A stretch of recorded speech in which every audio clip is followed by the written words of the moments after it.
almost rather do Q&A on like what we're seeing with Yeah. deliverability right now. No, people just have a ton of questions. Like a lot of people that hop on these calls are, uh, they're pretty like well versed in outbound, so they're gonna have a lot of like really specific questions when it comes to All right, good. I like the deliverability hard stuff. one. Yeah, yeah, for sure. All right, I'm gonna send the chat. They're What's up, calling. everybody? You don't all have to be muted if you don't want. Let's go. Let's good. Let's see here. Yeah, we should have a decent amount of people showing to this call. I think a lot of people will find some good value out of this one. Well, the deliverability crisis is alive and well. Yeah, yeah, So, dude. I'm excited for this call, bro. Like I'm looking to learn something. I mean, I just remember from the quick discovery with you like 2 weeks ago. One of the insights you gave me about like how you could even send from like Zoho still if you yeah, avoid we're like gonna warm have up. Zoho very soon as part of scaled mail offering. Yeah, I'm just doing some testing on it. I've got another one too that I think will be probably equally exciting if we can figure it out. But yeah, I think it's all about like quality ESPs and IPs, right? Which yeah. there's only so many out there that make sense. Hmm. Because there's many that are like prohibitively expensive. And then Yeah. Zoho, the whole thing was Warmup, right? But is anybody here using Zoho right now, or no? Or anybody used to way back, two plus I years used to ago? use it back in the day. Yeah. Um, it was pretty good before like the whole worm thing happened. Well, yeah, because it used to work really well. And then the Yeah, problem, which I think everybody forgets, is it was all about Warmup for Zoho. Like that's why they shut everybody down. yeah, But as you're seeing, I'm sure you've all seen, like we're all in the same chats and LinkedIn and stuff, that like a lot of people are testing no warm up anyway. And mhm, so if you're doing that, then Zoho is back on the table as an option, yep, because that was the big deal. I mean, same thing with like GMAS and Google, right? Like why they blew them up. It was basically warm up related. Um, yeah, so we're working on it. Just still some testing to like figure out how to make it a piece of the pie without being reliant on it. Because G Suite is still just way easier than Outlook at the moment to deliver to. yeah, definitely. Yeah, I'm curious to get your thoughts. Like, what are your thoughts on warm up in general? Like, do you recommend it? Like, let's say for your scaled mail, or if you're doing general Gmail accounts, like, is that something you still recommend doing like 2 weeks warm up, or Yeah, you just say avoid it? I'm kind of two minds, right? So like I'm a Bison fan, for example, Yeah, which is kind of no warm up from the jump. I think everybody, if you have the option to have Bison, you should. And that effectively makes you no warm up until he comes out with his, which I think he's working on it right now. So the real answer is like, what do I do? I do half warm up, half not, basically. And so effectively, we're doing like half our campaigns on warm up ready platforms, namely like Smart Lead and People, and then half on Bison without warm. interesting. And it changes enough that like it's not like there's a clear winner. So rather than like going, oh, okay, like this one incrementally won, so I'm just going to pull the plug on the other one and put them all on that. I just keep kind of both options in the tank because these things change so quickly that like, and a lot of my calls end up being this, which I'm like, look, you could spend a lot of time building the perfect fucking Airtable dashboard to keep track of all this stuff, Yeah, but I kind of think it's a waste of time. And I think you're better off just like setting up more stuff and ripping better copy or testing more campaigns than you are. There's diminishing returns with the deliverability stuff at a certain point. And I think like yeah, people are getting too focused on some of this, where like not everybody, should be spending hours and hours building a dashboard of like a 5% difference in deliverability. yeah, exactly. Like, Um, yeah, go ahead. no, I mean, that was the thought, because like a lot of these calls, I think that people are like over optimizing, and I'm like, you realize like if you just have a better campaign, like that's going to make a way bigger difference, than some deliverability optimization or like yanking all your stuff off instantly. And now we're piling to Smart Lead. Now 2 weeks later, I'm doing the exact opposite. Like it's such a waste of time. And I talk to people all the time that are doing this stuff, and I'm like, just like slow down, take a breath. Like right now, Microsoft is super hard. Google is super easy. 3 months ago, most of these people on this call, I'm sure, have been in the space for a while. It was the exact opposite. G Suite was impossible 3 months ago, which I'm sure you all remember. And Microsoft was easy. We were ripping. That's why, like, when Scale Mail first got going, we were like, oh my God, it's like candy from a baby. It was like the easiest thing ever. Like, boom, just shoot right into Microsoft accounts, no problem. Now it's hard, but it's all cyclical. Like, they all do the same thing. They all like overcorrect. Oh, we have too much spam. Boom, they do some crazy filter. Then their customers get mad because their invoices aren't going out. Like, their customers can't talk to them. And then they pull it back like bit by bit, you know, and they always advertise the crackdown. They never advertise the pullback, you know, because they don't want to like incentivize people to do this stuff. But Google pulled back like a ton. And now it's pretty easy. And I'm just waiting for the inevitable crackdown again. Like, give it a couple months. They'll get too many complaints. Oh, my inbox is full of crap. You know, I'm getting a bunch of stuff from like gmail.com. So I don't know about you, but yeah, I've been seeing that. I've been seeing that. I think I saw a post from Nick yesterday. He was saying that deliverability from @gmail.com accounts has been like really solid recently. Which is interesting. And, you know, so stuff like that is kind of wild too. I don't know how far you can go with that though before they crack down. We'll see. But yeah, I did talk to Nick about that. I think he had some VAs just cranking them out, and he was like, just, you know, going to send from like 100 Gmails, which honestly, if that works, I mean, it makes sense from a cost perspective. Yeah, for sure. But I think that's only to G Suite, by the way, too. I don't think those are delivering to Microsoft. You know? Yeah, I did know a guy who he would have VA set up, like, it was the most ridiculous stuff in my life. He would have VA set up 100 @gmail.com accounts like per day, send like 100 emails from each account, scrap them all, and then just like do that over and over and over again. I guess it was working for him, like, somewhat, but it was just the most ridiculous setup. But I mean, I think it works. The problem is, like, at some point, is the admin load more than like whatever the payoff is? Yeah, you know? exactly. Like, if you're going to try to do that for 20 clients, I think you're asking for like a terrible life. You know? Yeah, no, that's misery. No. Well, Christian, you tell me. Like, I think I'd almost rather like jump into Q&A, and then I can do my slides midway if it slows down, and then we can wrap Q&A. But honestly, wanted to talk to people about deliverability stuff we're seeing at Scaled Mail right now. I'm happy to get into what we're seeing with Microsoft, which is like my most common question. But would kind of rather get into the sauce, you know, rather than like the sales pitch, which, hey, Scaled Mail is great. You should totally use us. We have a special discount for this group. Yeah. I mean, if we could just hop into the Q&A right now if you want to, however you want to run this. Sure. It's all good with me. So if anyone has any questions right now, you could fire them at DM. Yeah. What are you guys seeing? Show me your error messages. Well, I actually have a question myself. To start this off. So yeah, like, I think you were mentioning earlier how people are over optimizing for deliverability. Yeah. What are your, like, do you think it's even worth ever trying to save email accounts? Because I'm under the impression it's like, let's say you're seeing email or deliverability tank for some email accounts. I'm under the impression that like it's best to just completely scrape them and just get some new accounts and just like optimize the system of getting new accounts as fast as possible versus trying to save old accounts. Like, what are your thoughts? Yeah. What are your thoughts on that? Like, is it even worth it? I tend to agree. Like, it's a lot of, it could take 2 months of warming to bring back. Yeah. Right. Versus getting a new one spun up. I do think it's different though. Like, I've been delving more lately into like the domain reputation and age, and then account age are factors that I think a lot of people are overlooking that Google and Microsoft are clearly thinking about more. Meaning, if that account got opened 14 days ago, they are on it. They're like, this is highly likely to be an account that's doing stuff we don't like. And as it ages, they get less about that. And that's why, I don't know if you guys have seen, but like, one of the groups I'm in, somebody was like spamming the group and like going, look, I got in the inbox, da da da.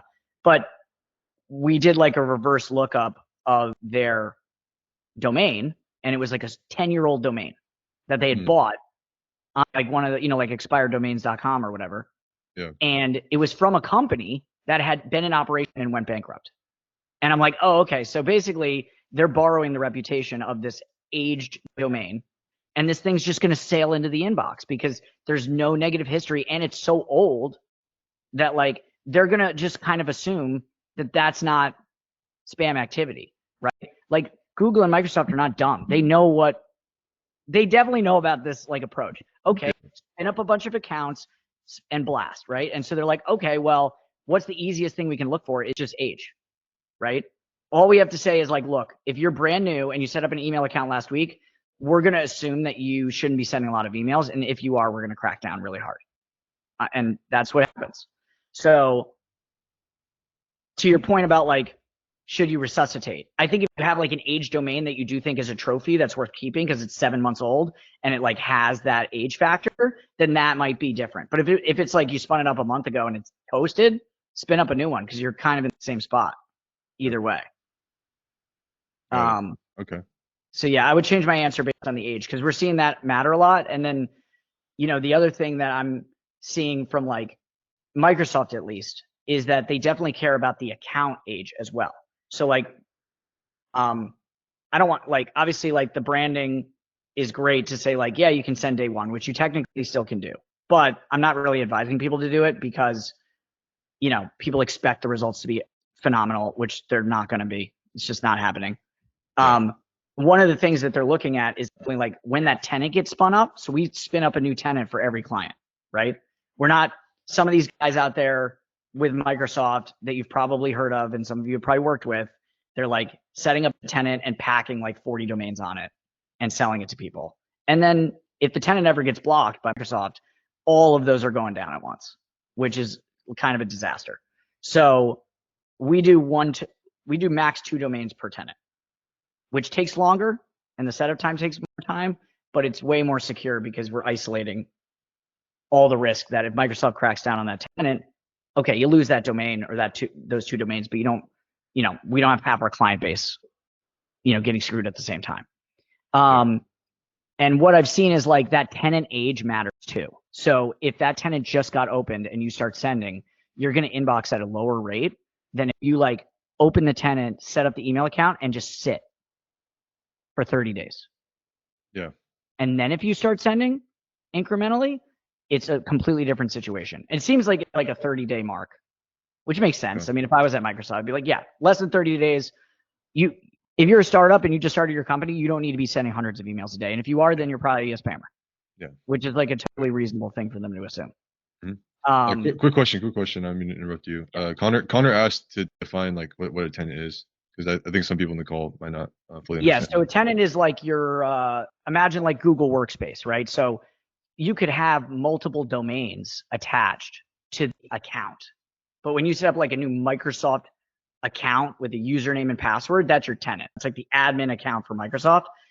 Now, what some people do is they like pack on a bunch of licenses onto the same tenant, so the same admin account, and you can have multiple domains attached and multiple emails attached, but there's like tenant reputation, IP reputation, domain reputation. All 3 are at play, kind of. And the tenant reputation stuff is almost more internal, where Microsoft is looking at that tenant versus all their other ones and deciding, is this unusual behavior? Is this normal? Should we crack down on the sender, et cetera? Yeah. So it's like, think of it as like your user account with Microsoft. That's a good question though. And that's like more of a Microsoft specific language. I guess for Google, you would call it like the workspace account. Yeah. Pretty much just like the workspace, whatever it is. Yeah. Yeah. Okay. That makes a lot of sense. But yeah, I guess we just dive into other people's questions. So if anyone has any questions, it could be regarding anything deliverability. Dean is ready to answer for sure. Mitchell, I like offer as the Pareto principle of cold email. Absolutely true. I usually tell people this because again, we get into this deliverability stuff and over optimization. The best offer, you can break every rule. And the worst offer, you can do everything perfectly and it doesn't matter. That's just the actual facts. Okay. So, good example of this is like, we say 2 to 5 cold emails per inbox as like our guidelines for the Microsoft setup. Taylor Heron does 40 for our B2B, but our B2B isn't a phenomenal offer. It's free. It's valuable. It's like, you couldn't ask for a better optimized offer. So he's getting away with it. But if other people try to do that with like Facebook ads for e-com, I promise you're going to toast that domain in like 3 days, So that's like how big of a difference that makes. And I think like, to the point of like, oh, should I just, maybe if I go to Meldozo, it'll be fixed. It's like, it's not that. It's way more. It's way more about the relevance of the offer to the recipient, And I mean, I still run an agency. So like, I see this all the time. Like the best clients are the ones where like you're in a space where other people aren't doing cold email for that thing. Those are the offers that rip right now, right? Like you could probably have all the testimonials and case studies in the world. If you're selling email flows for Klaviyo, like good luck. It doesn't even matter if it's good. Like, you know what I mean? It's really hard because everyone's doing it, So if you can find these spaces that people are not doing this stuff, that's where the alpha is, I think. I mean, one of the best clients we ever had, she literally quit because she had too much business and couldn't handle it, was a photographer for real estate developments.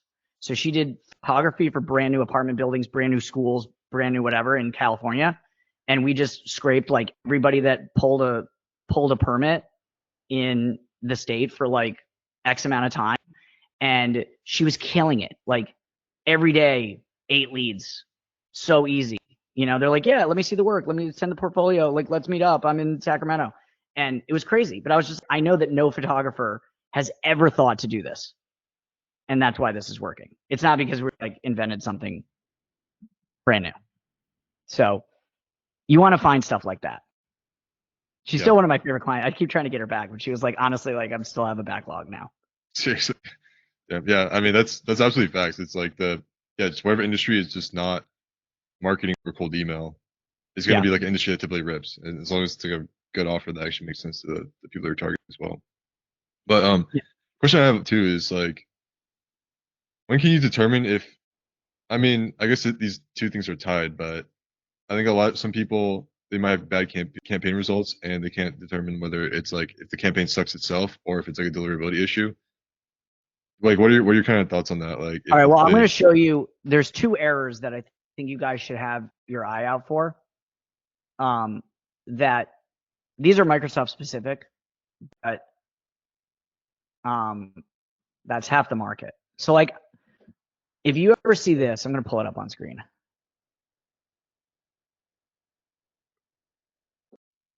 One second. I'm going into our manual for our people. Yeah. I have this in our manual and it says, receiving this type of email, let us know immediately. So if you get this, okay, on Microsoft, this 550-57708, I don't know if this is on screen yet. Yeah, me too. Okay. This means that you're in the naughty bin at Microsoft. Okay, so Microsoft takes your money when you set up an account. And this is true for any Microsoft accounts. We deal with this. You will deal with it if you set up your own Microsoft accounts. This basically means that when you registered, they decided this is highly risky to be a spammer or a fraudster. We're going to put them in the naughty bin of emails. We're still going to take their money and we're going to set up the account. But basically what they do is they like advertise to the recipient, hey, this is probably spam. Microsoft is telling them in the headers effectively. And so guess what? Like the recipient does not accept the email because they're telling them this is highly likely to be a spam email. So it's all based on being in an IP pool. So both Google and Microsoft have all these IP pools that they designate and they assign you to. They have like, imagine if you're like IBM, you're in probably like a pristine IP pool dedicated to IBM. So they have a phenomenal experience. When you're signing up for Business Basic off the web, the chance that you end up in the like bullshit bullpen of shit IP accounts is extremely high. And that's what they do. So this means you're in the pool where basically like you're not going to be able to send an email to anyone because they're effectively telling everybody that you're just like kind of a bullshit email account. So sorry, I'm going to interrupt you real quick. People are saying it's kind of hard to see. Is there any way you could maybe like zoom in on this? Let me try to zoom in a little bit. Yeah, no this is what it looks like. So it comes from the error, like comes from Outlook. If you see, like it's not a bounce from the recipient side. Yeah. And basically Microsoft is like effectively blocking your email from going out because they're basically giving you such a shitty IP that you're not going to get in to the inbox. So there is a solve for this at scale. Mail, we do this at scale. Where basically we are working with Microsoft support directly every single time to make sure that if you're in one of these pools, which we know the ranges, that we ask to get you reassigned to the good pools. And they'll do it for the most part. Sometimes they put up a fight, but you have to get them to intervene effectively. So if you're signing up for your own Outlook accounts and then you're like, Outlook doesn't work, you know, Microsoft's bullshit, like I can't deliver anything, I have zero, I would bet you if you go into your errors and bounces, you see a bunch of these. Yep. And it means that they, you know, they basically said like, probably a fraudster, fuck them, but we'll take the $8 a month. Which is classic. Yeah. There's another thing that I'm seeing more of now too with Microsoft, which is now that Smart Lead has their new delivery test, like their own Glock apps thing, which is this. I'm going to show you, because I got this literally from a client today, and then I'm going to show you what Smart Lead says about it. So, oh, maybe I can't see it. Like, oh, there we go. So I had a guy send me this today, and he goes, "Hey, my scale mailboxes suck. Look at this." Yeah. Okay. And I said, "This is not us." So this, Agable is like this new category that Smart Lead has. Okay. So this means that your email is not going out. It does not mean that you went to spam. So what Microsoft, and by the way, the error I just showed you, this is kind of related, right? So that one is pure IP health. Okay. This could be IP, but it could be other things too. So on Smart Lead's thing, they kind of go through the 3 reasons that this would happen. And I'm just going to share this with you guys and we can talk about this, because I think a lot of people are running into this and they don't really understand what's going on. These are the 3 reasons this could happen. Okay. One is the IP, right? So if you're getting the error that I just showed you and you're getting flaggable on your test on Smart Lead, you could be in the naughty bin at Microsoft, for example. Or by the way, like G Suite does not have all pristine IPs either. Like there is a luck element where they just assign you to a random IP, and you could just have the shitty one for Mountain View, California, because some spammer was on that IP range 8 months ago, blasted a bunch of bullshit on it, and now the reputation was hurt and they haven't taken it out of the rotation yet, right? So this is one of the ways that it can happen, right? The IP range of where you're sending from, meaning your G Suite IP, your Microsoft assigned IP, or if you're on MailReef, your private SMTP server IP, right? It has a bad reputation. That could be it. The other, well, actually, so that's number 3. My bad. This one. But this is most likely what's going on. So Microsoft now has both an incoming spam filter and outgoing. Okay. So they're looking at your email before it goes out and deciding if it's likely spam. And if it's likely spam, they don't send it. They just stop it. And this flaggable is what that means, because Smart Lead's not even getting like the bounce back or the spam. Like they're getting nothing because nothing went out. So I've had a lot of people where they're like, well, this copy always works for me. Like it's great copy. Like it's not spammy. I'm like, I hear you and I sympathize with you, but Microsoft thinks it is. So it doesn't matter what you think. Like you need to change it substantially, you know, and I'm not even sure spin tax is really the solve. I think if you're getting 100% flaggable, you have to just scrap it, have a quick grief cycle, cry it out, and then start over and rewrite the campaign in a completely different fashion so that, you know, you trick the algorithm and it lets it go by. What I think is happening is like they flag a certain type of campaign or copy, right?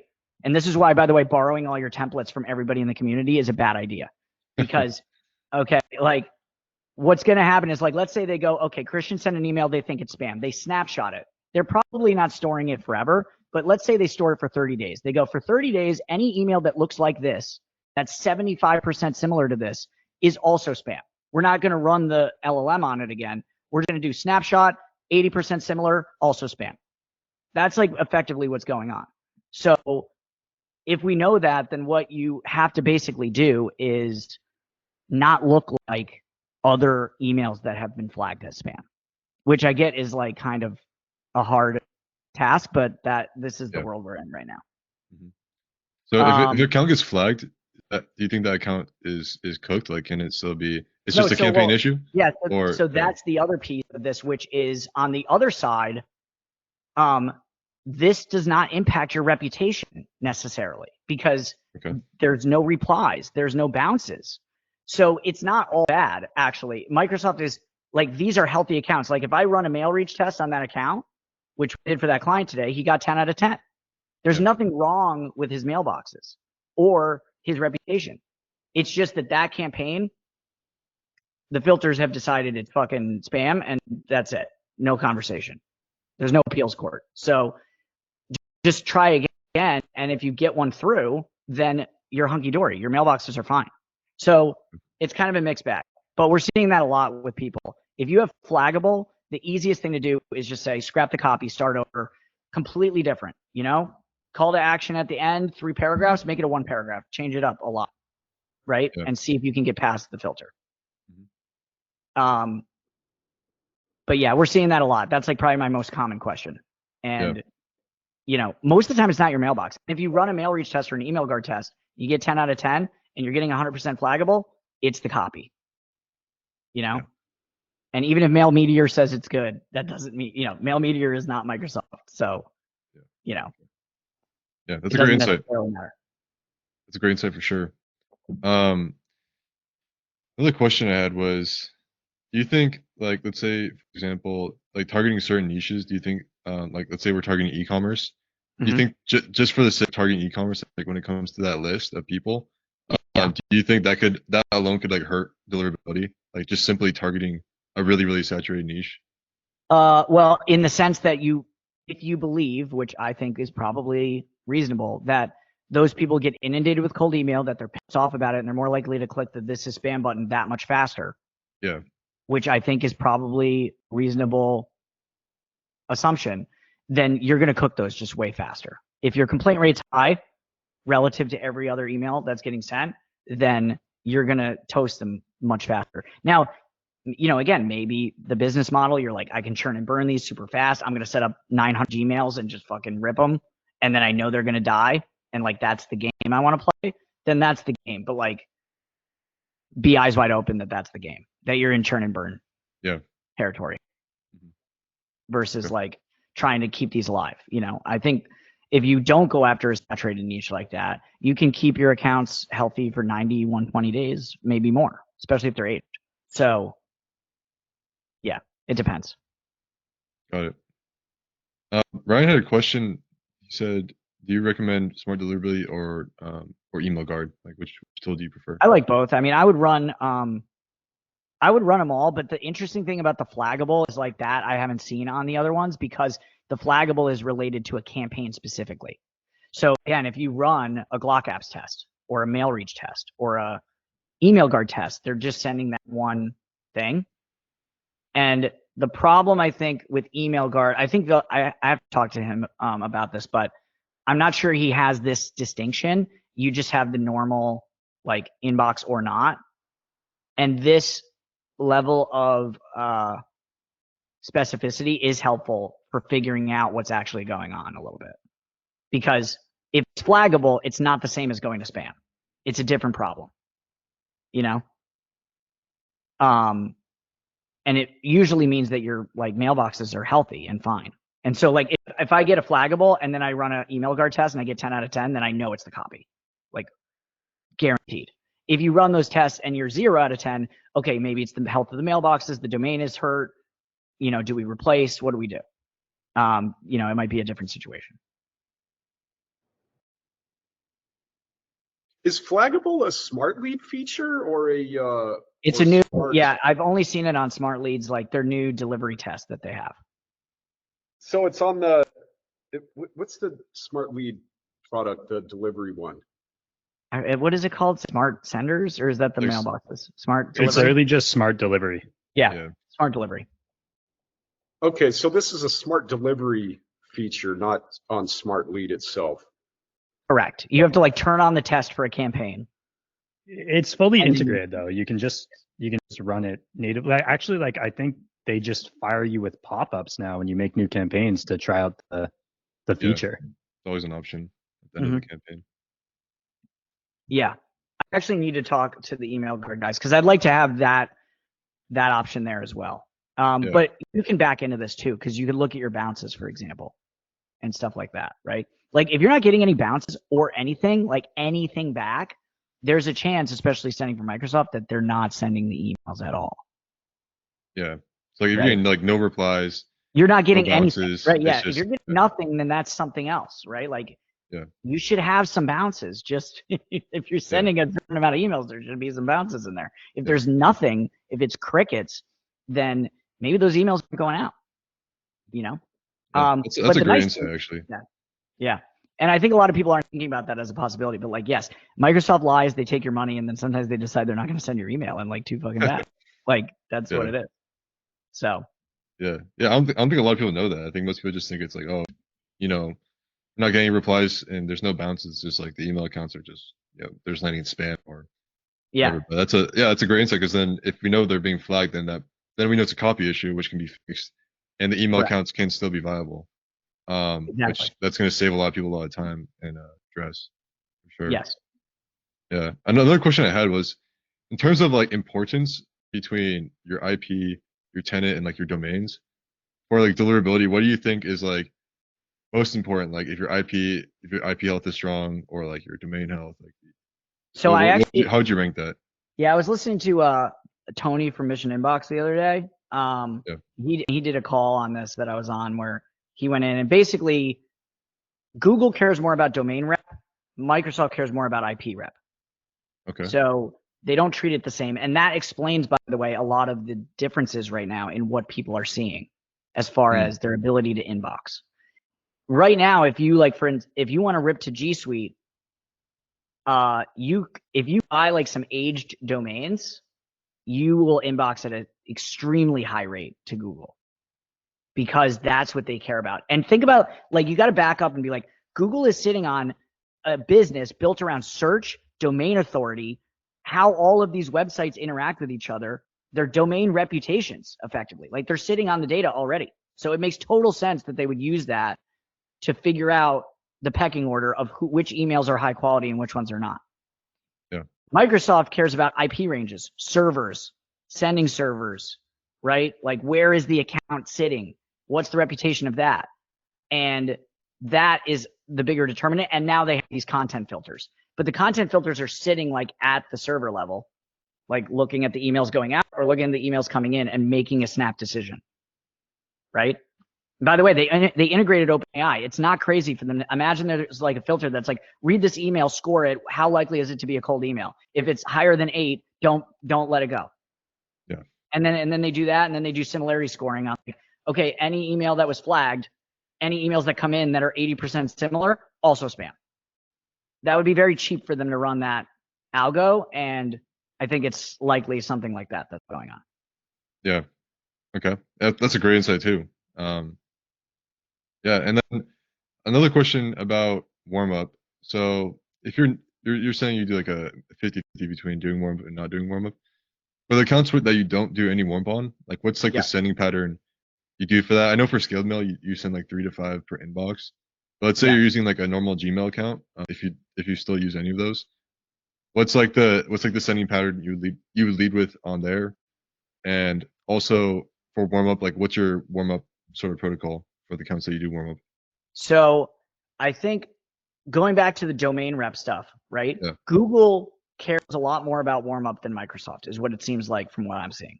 Yeah. Meaning if you care about like, so if you set up on Scale Mail Microsoft, which by the way, we have Google now too, just FYI, I'll show you guys in a minute. But if you're sending to G Suite, it behooves you to warm up because the feedback loop, the signals, that a lot of them roll back to the domain reputation.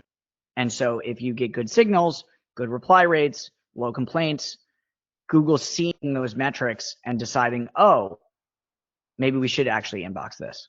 And we've seen this too, because like you spin up a Scale Mail Microsoft day one, you're not inboxing to Google. You warm up for 2 weeks, you start inboxing to Google, which is interesting. Whereas Microsoft, it seems like you're either kind of like dead or alive day one or day 30. It has nothing to do with the inputs. It's a lot more of like which IP range did they stick you on? And like these other factors, right? Like, It's much more dependent on the setup itself in the first place, and then their content filtering. Meaning, like, if you have a healthy IP, then you can sneak past Microsoft. If you can get past the content filter, you're in the inbox. Yeah. Okay. And so for your G Suite accounts, you're warming those up, or how are you going about the warm up? Well, G Suite, and basically, if you need to send a G Suite, you need to warm up, whether it's Microsoft or Google account, warm it up. If you're sending to Microsoft, it doesn't matter as much. So just based on the ESP that you're sending into, that would be the determinant. If you're not splitting your list, like I don't really bother to split them, then it makes sense for us to warm up a bit because, I'm not separating them out. And I think with warm up in general, I think you just have to do lower volume on either platform than maybe people used to. Like, I don't think the 3 to 4x warm up volume to cold thing works anymore. So I'm recommending to everybody like 1 to 2x your eventual cold volume is what your warm up should be, meaning about the same. So if I'm sending 4 colds, I'm probably doing 4 to 5, 4 to 6, 4 to 7 warm ups, because the activity has to look normal. And like, they're definitely looking at volume a lot and throttling. Like if they see spikes, they're reacting to that. And it's one of my only complaints with Smartly, and hopefully they figure this out, but I'm sure you've all had the experience of like all your warm-ups shooting out at 1 hour in the morning, and that can fuck up your accounts because that is unusual behavior. Like that is not how people normally send emails. So spikes are bad anywhere. And so, we've had some issues with that before where like, because the warm-up thing didn't go properly and it shot all the emails out within 30 minutes, that account got flagged and then nothing sending. And it has a lot more to do with like, that warm-up process being a little bit messed up. Yeah. And in terms of like warm-up pools, I know I've been hearing a lot of people saying like, oh, Smart Leads warm-up is cooked, Instantly's warm-up is cooked. Do you like, what are your thoughts on that? Do you think the future is going to be having to set up your own sort of like private warm-up pool, which I know it's like very expensive. It's not accessible to most people. What are your thoughts on the current market of warm-up pools? Like, do you think they actually make that big of a difference, or are they even like potentially hurting deliverability? I think it's, I don't know about hurting, but I think it's like, for example, if you're getting bounces in the warm-up pool, that sucks. And I'm sure we've all experienced that. Yeah. I think there's a tug. I've seen like super private warm-up pools, but they're like too small. Like, I don't know if warm-up really benefits you unless the network is large enough that the signals matter or like are statistically significant to the ESPs, right? So I think like if you're in a private warm-up pool with 400 accounts, I'm not sure that that's enough to move the needle, right? You might as well just not even be warming up, I think. Whereas then you go to the extreme end, which is like Smart Lead Instantly. They have so many users now that, it's a little bit of like, okay, there's a lot of people in the pool, and if somebody pees in the pool, everybody has pee on them kind of thing, which I think is a little bit going on. Yeah. But it's a mixed bag, right? Like it's also luck of the draw. Who are you interacting with via the warm up, right? Are those accounts bouncing because it's a Smart Lead user that never pulled their stuff out of the pool, or, are you interacting with like a known spammer because some spammer is using Smart Lead, like there's always that risk. I think it's, again, if you're sending to G Suite, it's better than not doing it. Like 100%, I would recommend it. If you're sending to Microsoft, it doesn't matter as much. And so I think you have to make a determination. And then if you can afford to, I have seen some clients do the like really expensive warm-up solutions instead, like Warmy, etc. Those are much higher quality. The cost keeps the bullshitters out, which means that you're interacting with high quality accounts. The reputation signals are much better, but it's expensive. So you got to like weigh whether it's worth it in a particular scenario. But I've seen some people like use Smart Lead for sending and then hook up Warmy. Yeah. So you can do how much is Warmy, by the way? I don't know. I forget, but it's like it's by account. Like, so, okay. It can add up quick. But you can also like go to them and be like, hey, I'll give you $4,000 a month. Like, and then they'll give you a lot of like capacity. So they want to get you to a certain number. and it gets better if you're at scale with them.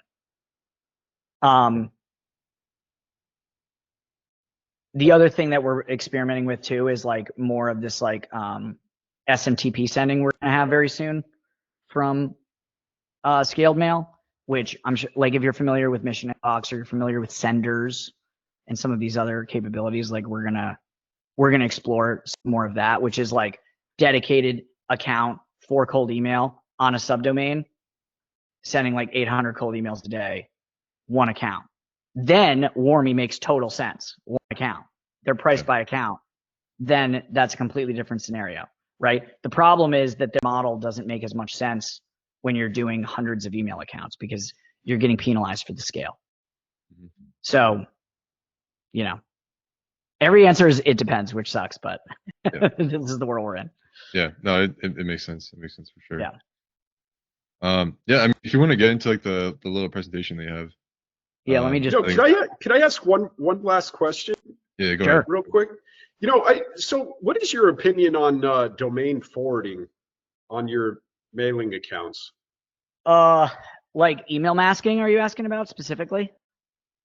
No, Or, I just domain mean like masking on your sender accounts to forward them to your primary like business domains, so that if somebody wants to research who this email came from, the sending domain is forwarded to your So I think actual company your I website think basically. EmailGuard came out with this capability recently where they're doing what like domain masking, which basically means that like, let's say I want to point to Nike.com. And so rather than forwarding to Nike.com from my domain, I tell the tool that, and what basically happens is they spin up like a page that like populates all the content from Nike.com, but on the actual domain versus forwarding, because Google can see forwarding relationships. Like you can see, I forget what tool it is, but if you ask like the Panda Match guys, hey, you give them a domain, they can tell you every site that's forwarding to that domain.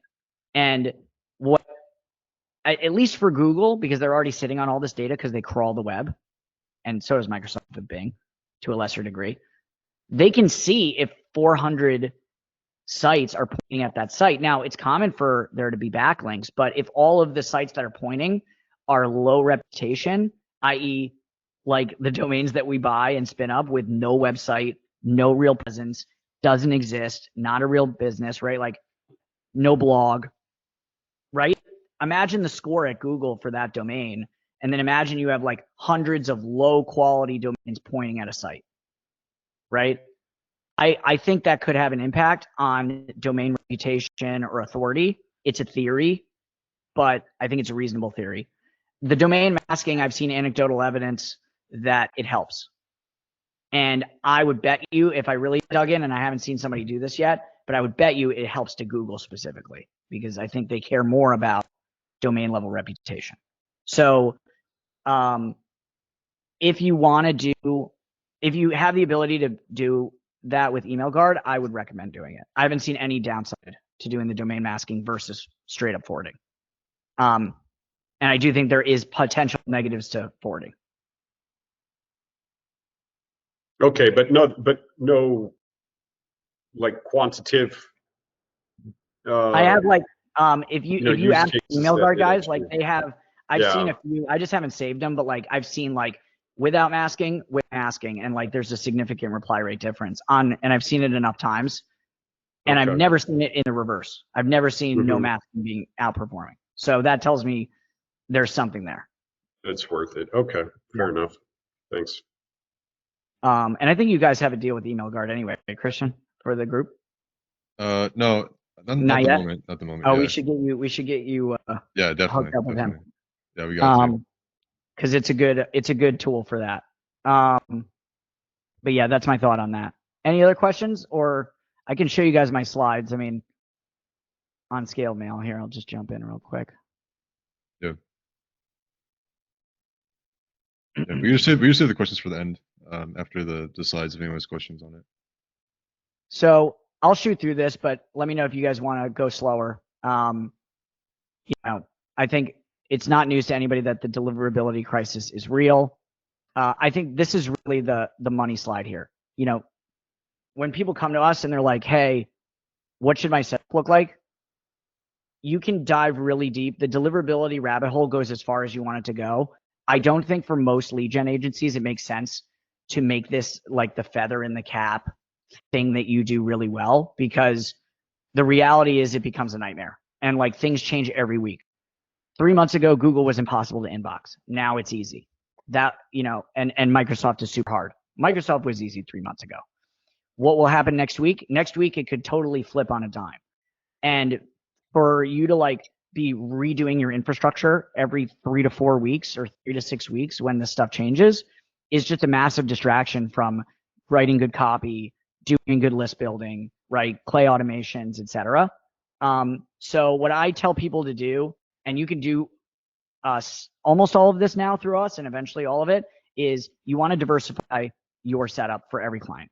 You know, rather than committing to just G Suite to G Suite or, you know, Microsoft to Microsoft for every client, I would have exposure to every ESP option for every single client if you can justify it. Meaning you have some Microsoft, you have some Google, you have some private SMTP, you put all those accounts for that client, whatever the pie chart needs to look like could change, right? Maybe you say, look, I'm working with this company, they sell into insurance.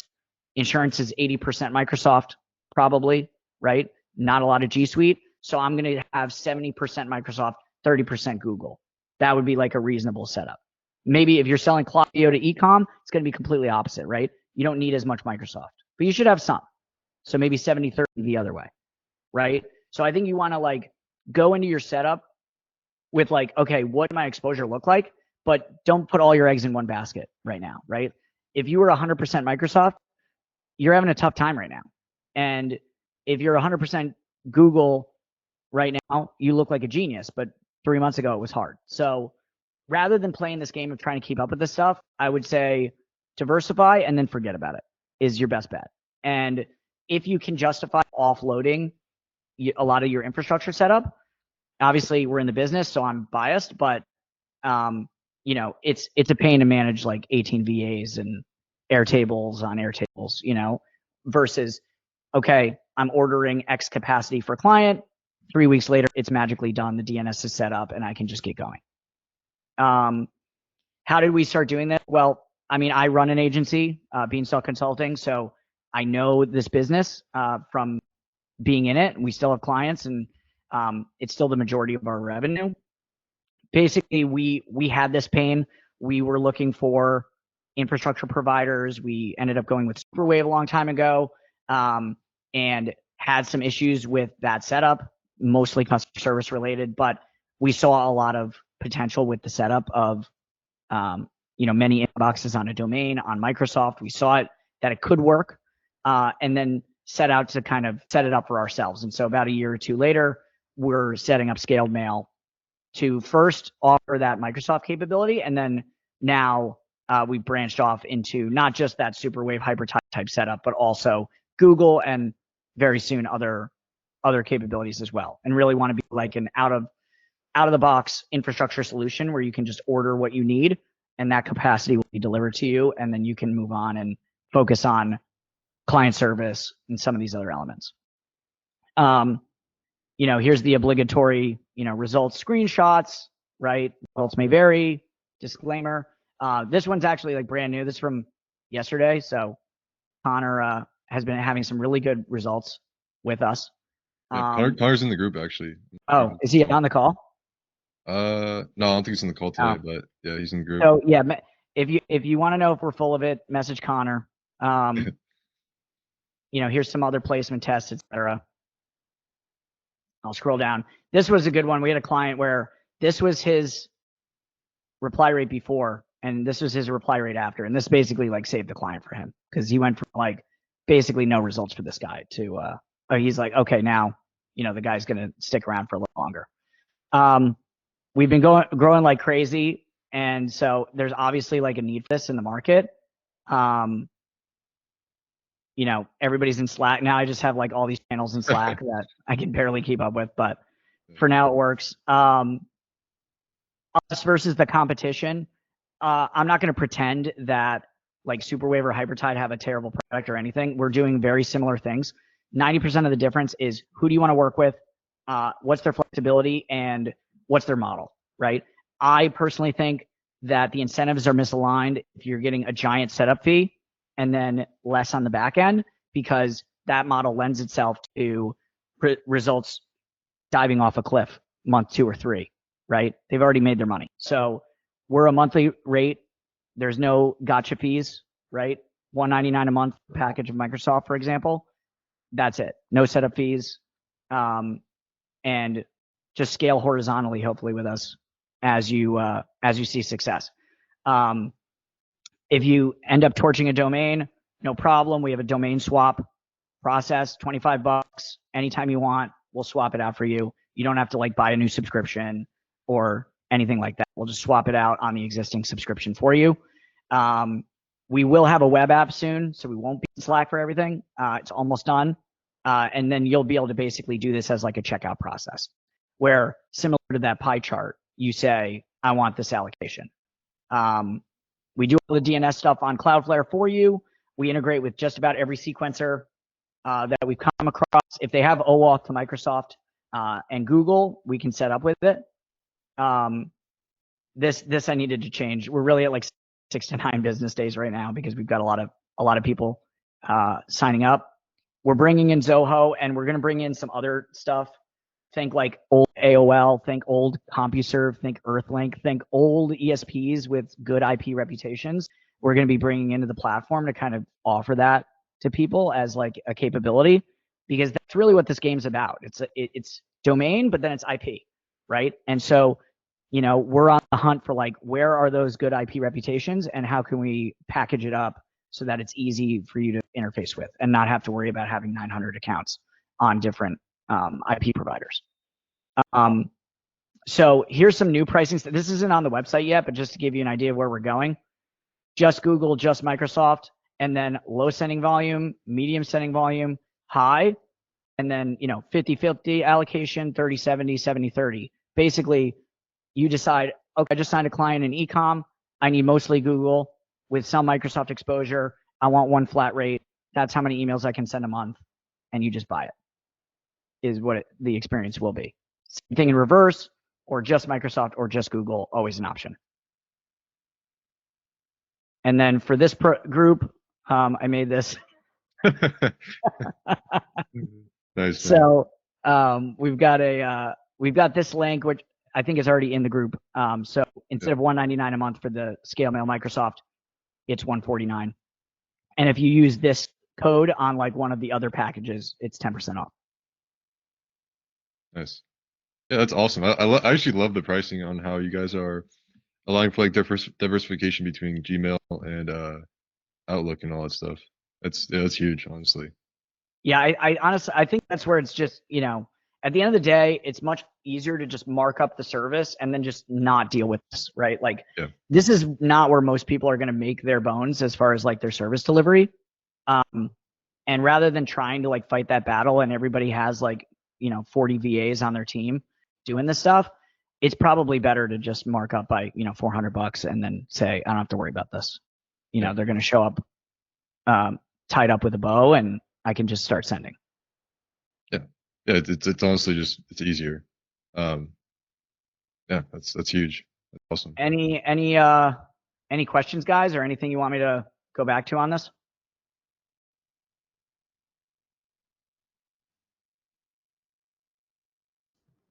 Robert has raised a hand. Hey, sorry, I came a bit late. I wanted to actually join this earlier, but I had a call. So I wanted to ask, I have one client I just signed and they want to go after exclusively enterprise clients. I tried telling him like, hey, based on your deal size, we can go after others, but he just wants to go after enterprise clients. And you probably answered this earlier, but I'm wondering for scaled mail specifically, what kind of setup would I have to use?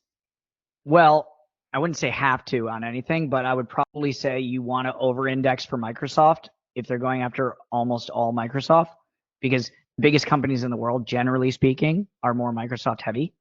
But I would never do 100% either way. So I'd probably say like maybe 70% Microsoft, 30% Google for your sending capacity. And then you just have to like get them to understand. And I assume that like if they're going after only enterprise, I'm going to assume it's a higher ticket thing and they don't need as many leads. So I think the way you have to present this, if you haven't already had to kind of go through this conversation on a sales call, is like, look, we're whale hunting here. Okay. Understand that if I email Nike, it's not just like as easy as emailing Joe's barbershop down the street. These guys have IT teams. They have Proofpoint and Mimecast sitting on top of Microsoft spam filters as extra filtering, and so like this is just a harder game to play in general. But I am your guide through deliverability landscape. I'm going to be able to place in the inbox at a higher rate than you trying to do this by yourself. And at the end of the day, we don't need a million leads from Fortune 1000s. We only need a couple, and it could be significant revenue for you. So, but I would set that expectation because Microsoft is so brutal right now. That like I mentioned it to him, just the changes with Microsoft in general. But thank you. Yeah, but basically, you just say, look, like, you're not going to be able to do this on your own. Like, the difference between you working with me and sending to Microsoft Enterprise and you doing it yourself is like you could very well have literally 0 replies, and I'm going to get you some. So you decide like which bucket you want to be in. Got it. Cool. I think Yoesh Waran, however you say your name, he had a question. He was asking if you could bring your own domains to Scaled Mail. Yeah, right now it's actually bring your own by default. When you have the web app, you'll be able to buy the domain through us as part of the checkout. But right now, all pricing is based on boxes, not domains. Okay, got it. And then Ryan's asking if the Google inboxes are available now from you guys. Yes. Yes, I just have to, it's not on the website, like with the links, but if you ping me and you're like, I can send you guys the screenshot of those different setups. And then if you're like, I want that one, I can make the Stripe link. I just have to do it manually right now. Yeah. Also, what do you recommend, like what domain providers do you recommend purchasing domains from? Well, it doesn't really matter because we're doing the DNS at Cloudflare. So Okay. whatever you like is really the answer. I use Pork Bun. Yeah. Like it could matter if that's where the DNS records sit, but we're doing it at Cloudflare, and that's kind of the best option right now. So buy wherever they're cheap. And yes, I use .co all the time. Harsh. Like I buy them every sale, as many as I can get. Yeah, it doesn't matter, right? Like between .co and .com, really. Not enough that I think that cost differential matters way more. Yeah. The other thing too is like, I think most of that's FUD. Yeah. And I think like the aging of the domain probably matters a lot more. So for example, if you can afford to buy a bunch of generics, sit on them for 4 months, and then send, I bet you get better results with those, even if they were .xyz, than if you have a .com and you spin up and you start sending at volume day 5. Now I haven't run that test, so yeah. disclaimer, but that would be my bet. That like the age is a lot more of this than like the TLD and all this other stuff that people obsess about. Yeah. What are some TLDs that you would say are like safe to send from other than .co or .com? Or is that really the only two? I really like .co. What else have I seen? I mean, I've got some crazy ones in the inbox. Like, yeah. Somebody sent me one from like .se or whatever, like Korea. Oh, like, yeah.